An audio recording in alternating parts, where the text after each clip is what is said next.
Welcome everyone to Tithe Podcast, a podcast about sowing and reaping, episode 5, the wheat and the chaff. So as we move into thinking more about the garden of our soul and the outward manifestations of the fruits in our lives. So like we've talked about, looking at our finances, our relationships, our relationship to ourselves, our relationship to our spouses and our kids, and just all the things that are going, your relationship to your car. Just all the things that, you are dealing with in your life. We can see that there is, and we know there is, good fruit and bad. And we know that the good and the bad fruit all got there from seed. So we have good seed and bad seed. We have good fruit and bad fruit. We have your garden in your soul or in these elements is filled, is living. It has an ecosystem. It has a life cycle. It has a timeline. It has boundaries, and it has dimension. It's three-dimensional. It's something you can walk through. It's something you can touch. It's something that you are interacting with on a daily basis. You are in that garden of your life, both in the physical world and inside your soul. You are in there, and you're doing whatever you're doing, but you never stop sowing and reaping those things as long as you like we talked about before, you continue to consume of that garden. So you continue to, when we talked about, if you eat it, you sow it. So if you're continuing to eat the fruit, or you're continuing to water with the words of your mouth, both the good and the bad seed, then they grow together. Okay, so we have good and bad seed growing together. Okay? And now what do we do with that? How do we come to understand that? And I think there's some insight into one of the parables of Jesus where he talks about the wheat and the chaff. And now the wheat is what they were trying to grow. The chaff is like a bastard wheat. It's like a wheat that it is just not desirable. And so in this parable, what happens is that the workers in the field, they're sowing seeds for wheat, and their enemy comes in like the middle of the night and sows this chaff seed, this undesirable seed. And so the workers, they go to their master and they say, "Master, what should we do? We have wheat and the chaff, and they're growing at the same time. What do we do?" And the master says, "Well, just wait. Let them both grow together. And when the wheat produces its fruit, they'll be easily distinguished from the chaff. And so then we can, easily go through and we can bind up all of the chaff and we can burn it. Because if we try and take it down now before it produces its fruit, we might take out some of the good seed. We might take out some of the good wheat in that process, and that's something we wouldn't want to do." So that's that's the story there, and so that gives us a little bit of insight, I think, into how we're going to deal with our own souls, and how we're going to deal with the things that are going on in our lives right now, how to divide them from the good and the bad seed, and what we're going to do with it. So coming back to that place of rest, I think this gives us an opportunity for that we can rest, it's okay that we have good and bad seed growing together. That is something that is okay. So, if there's something in your life that has been tormenting you, or something that has been, troubling you about something you do or something you did or something that, let's say your car is a mess and it's just always been a mess. And it's something that you're just like bummed out about. And every time you go in your car, it just makes you feel like, you're not worthy, or how are you ever going to be successful in the world if your car is so messy, or you can't even keep your car clean or whatever, or you can't even get a new car, you can't even deserve a new car because your car is so messy or whatever. That's just a silly, well, it's not a silly example because it happens to a lot of people, but that's just an example of something that could be going on in your life that would be a result of bad seed. So, at some point in your life, my guess is that either your parents have, a messy car, or you just always had a messy room, or you're probably just kind of a messy person. And that happened to you that came about in your soul for whatever reason, for some reason. Other people, have different tolerances to what's going on in their life. And that's something, again, that's like a non-judgmental, or to get to a place where you're not judging yourself so harshly because you tolerate something that other person doesn't tolerate. There is no monitor for success in what you tolerate and what you don't tolerate. So the reason that your car is messy is because you tolerate it. If it was on fire, you probably wouldn't drive it. You would put out the fire before you started driving it. That would be something that you just would not tolerate. You would not tolerate driving a car that was on fire, but you do tolerate driving a car that has, a moldy sandwich in the back seat, or, some dirty socks or something that just stinks. You tolerate that, but not the burning car. So, or, and in the opposite direction, someone else, they just wouldn't tolerate, going a week without washing the inside or the outside of their car. That's just something they don't tolerate.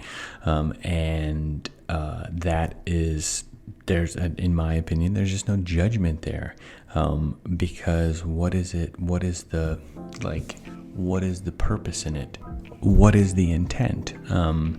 And so obviously, being a messy slob can have very negative effects in your life. And if it's something you want to change, you should probably try and change it. But on the same token, being a clean freak also can have negative effects, and if it is affecting your life negatively, then maybe that's something you want to change. So it's just there's a process of acceptance that we kind of have to go through, where it's like, okay, like we talked about before, I kind of phrased it incorrectly. I talked about someone else purchasing your soul and what the changes they would make, but I want to rephrase that to say more like, what if you just purchased your own soul? What if you were just kind of coming back into yourself after however many years you've been alive? Like, boom, today is the first day of the rest of your life.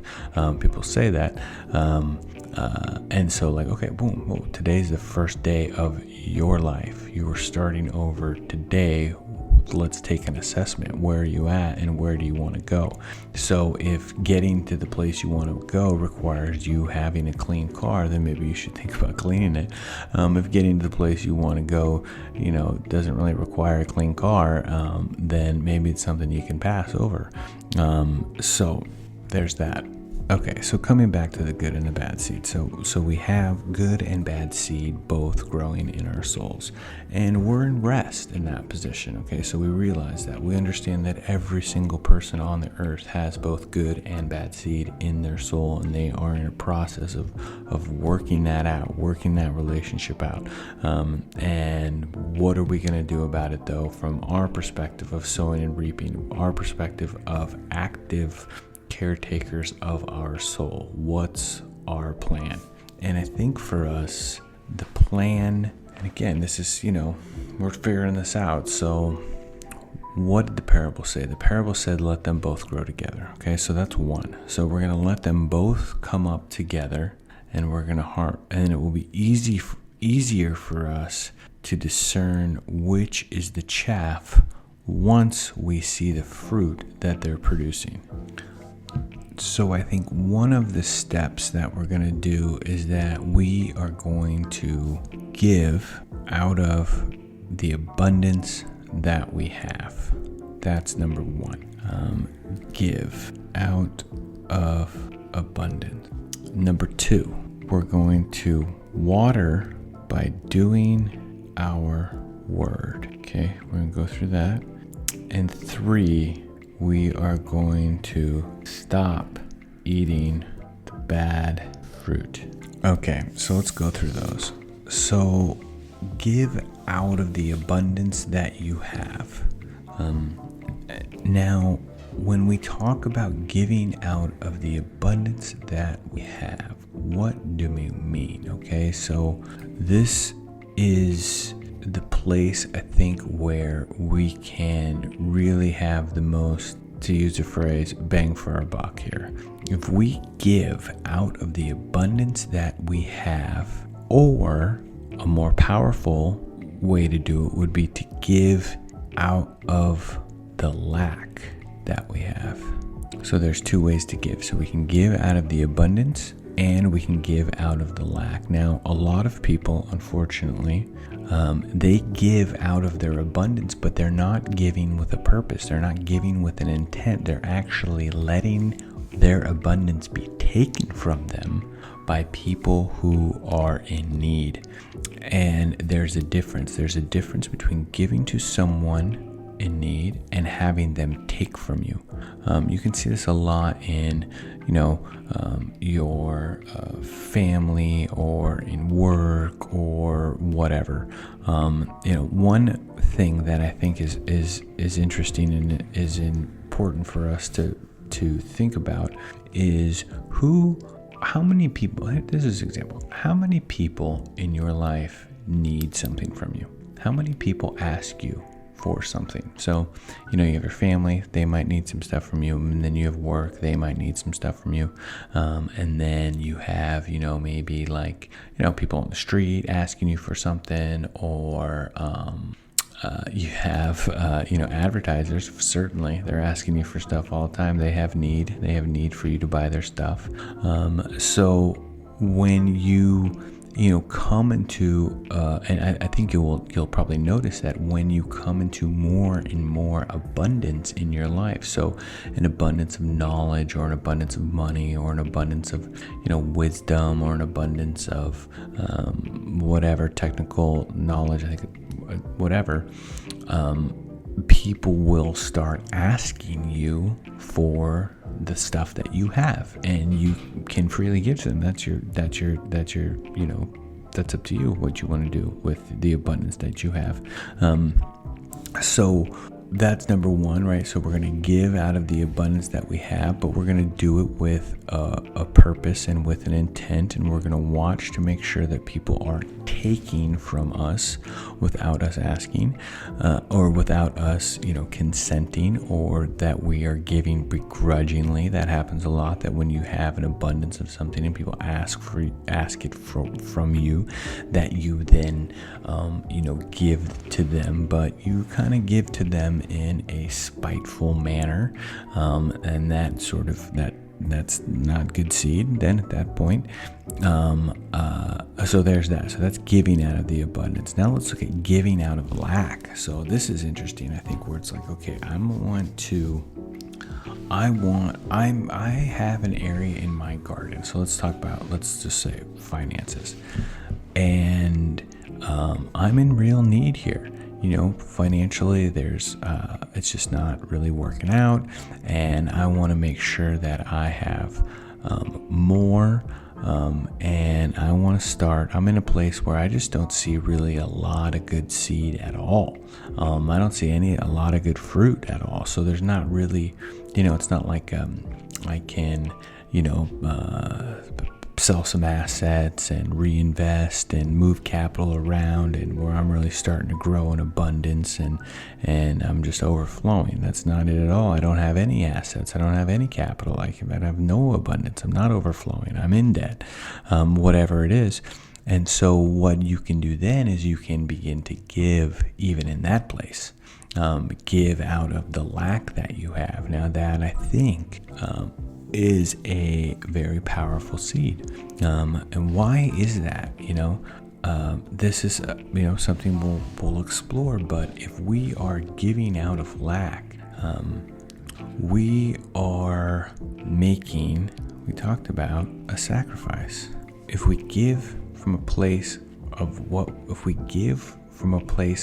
we do not have, that is a sacrifice, and the sacrifices have power. Remember, we talked about how much power a sacrifice has, and again, something we're going to keep exploring, keep returning to. But to give from a place that you do not have, that is a sacrifice. So you are a really busy person and you just don't have any time, and you make time for someone who really needs you, and it's something that you would normally not do, something you would blow off, something you would just move on with your life.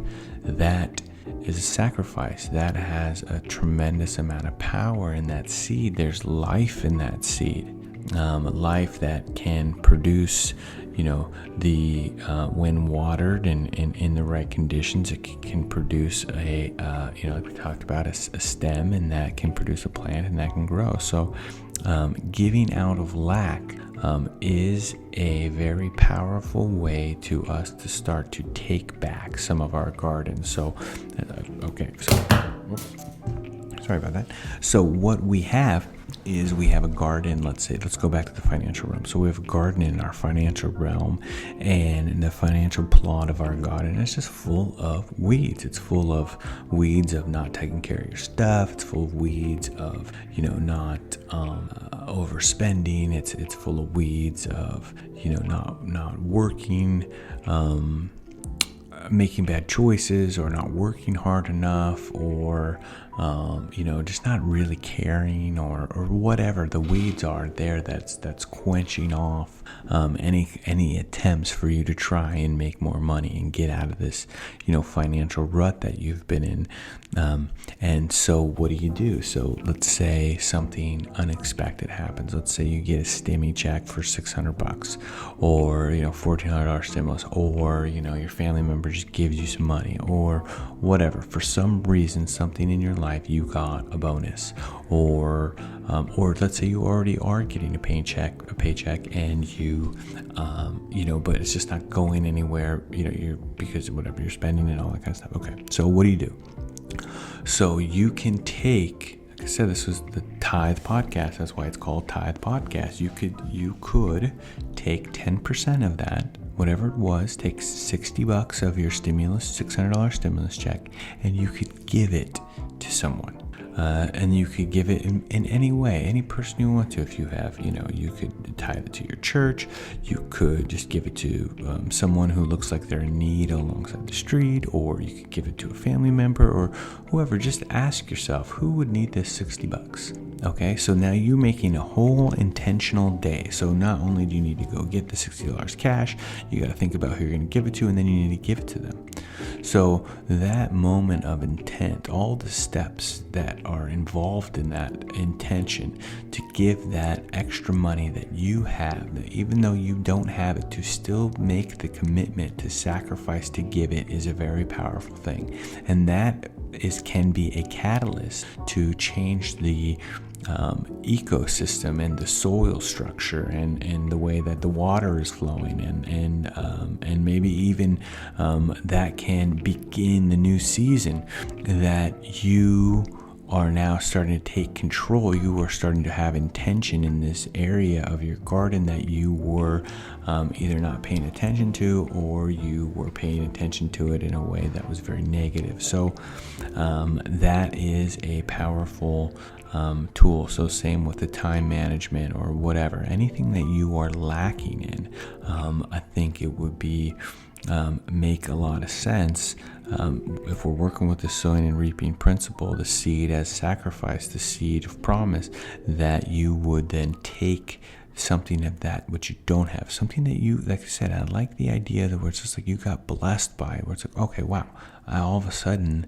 I have some time, or I have some more money, or whatever, and I'm going to take it, I'm going to give it, and I'm looking for opportunities to do that. I think that is one strategy we have to get ahead of the weeds, to get ahead of the chaff, to get more fruit in there, and that kind of pushes the chaff back. And it also starts, like I said, it starts to make, like Jesus said, it starts to make that contrast between what is wheat and what is chaff starts to become more evident, and then you can navigate, better through your garden. You can make better decisions. You have more knowledge and understanding of how your garden grows. Okay, so number 2 thing we can do, water.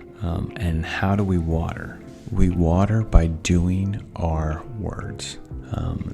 Now, what does that mean? So with our words, okay, our words and our thoughts are our intention for what we want to accomplish. And in order to effectively water our garden with our words and our intentions, we have to do the thing that we are talking about. So, like this podcast, I had faith for this podcast. I had a vision for it. I had a motivation and intent to do it. It was just in my mind. And then I had told, maybe a handful of people about this idea for a podcast that I wanted to do called Tithe. That would be a podcast about sowing and reaping.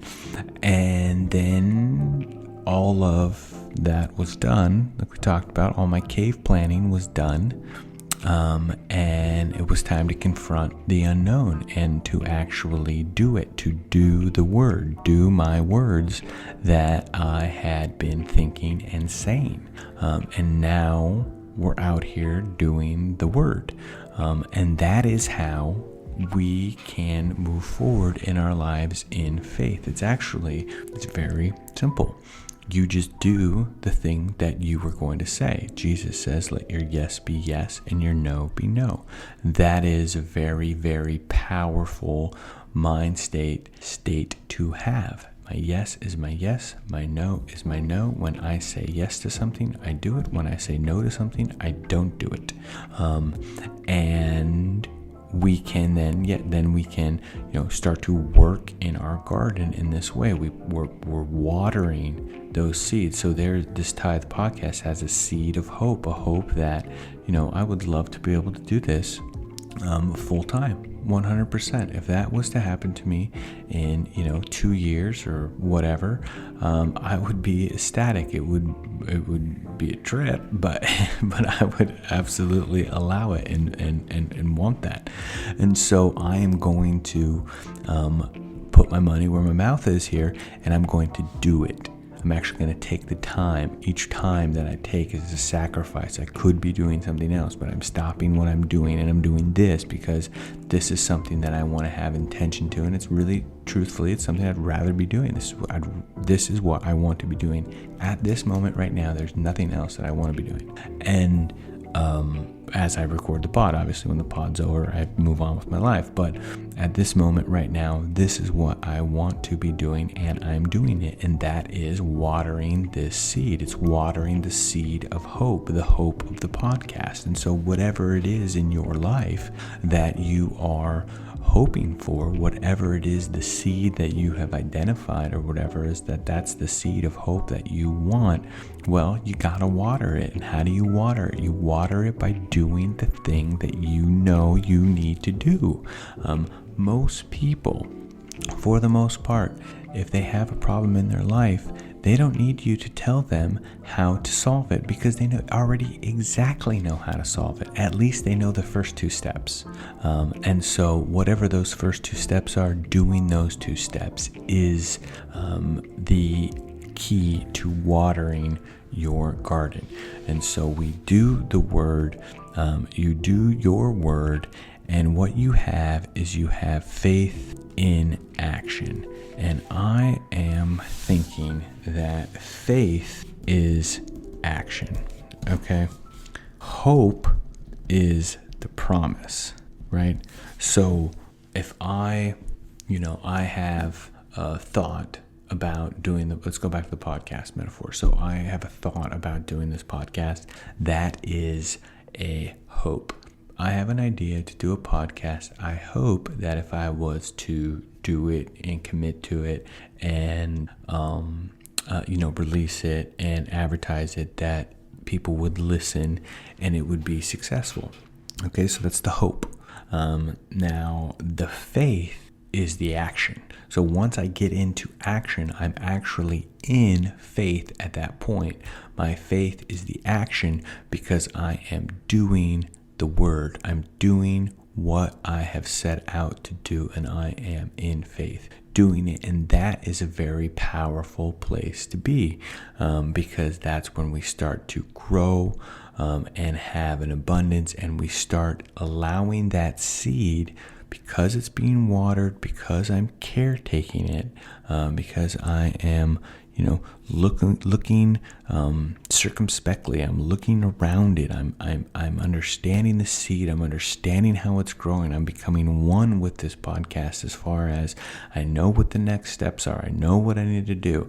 I am learning more information as I do it. I'm growing with the pod. Like I said, becoming one with the podcast as I do it. Just in anything else that you do in your life, you become one with it up into a point where you either give up, you stop, or you no longer are, you stop having faith towards that action, right? So at the height of like my, let's say sports career or whatever in high school with baseball, that was the most I thought about baseball ever. I was the most one with baseball that I ever could be. If I was to get back into baseball as like a coach or something, it would take time for me to come back into that oneness.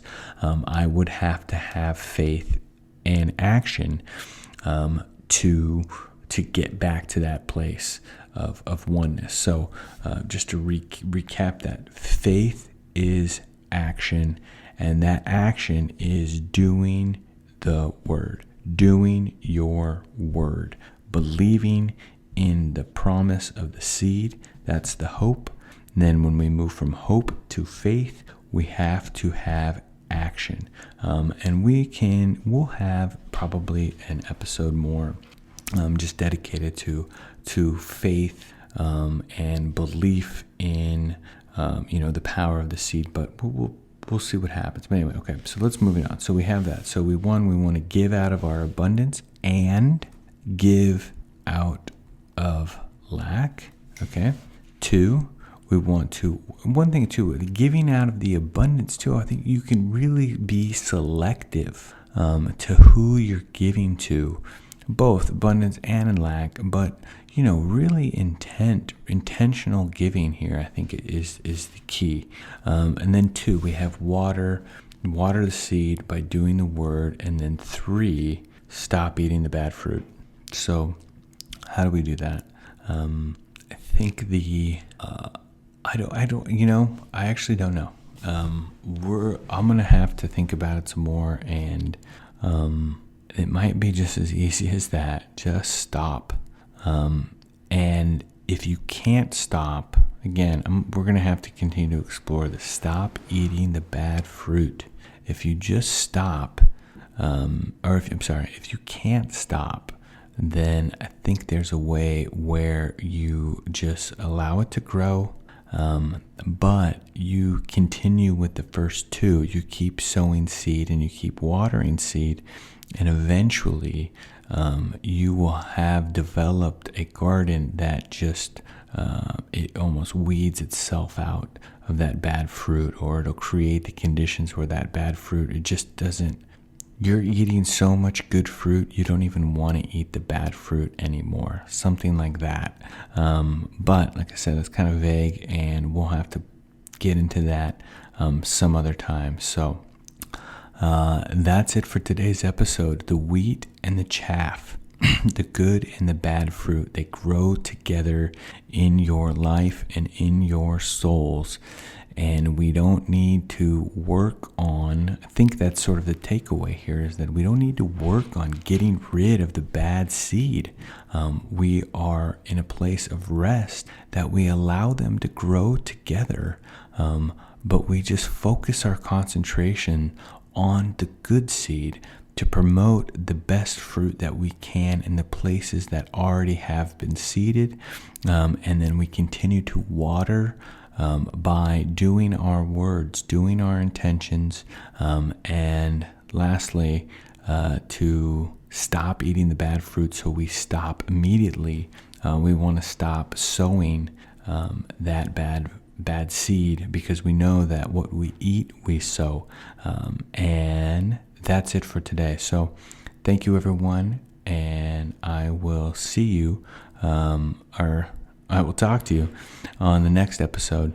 You're listening to Tithe Podcast, a podcast about sowing and reaping.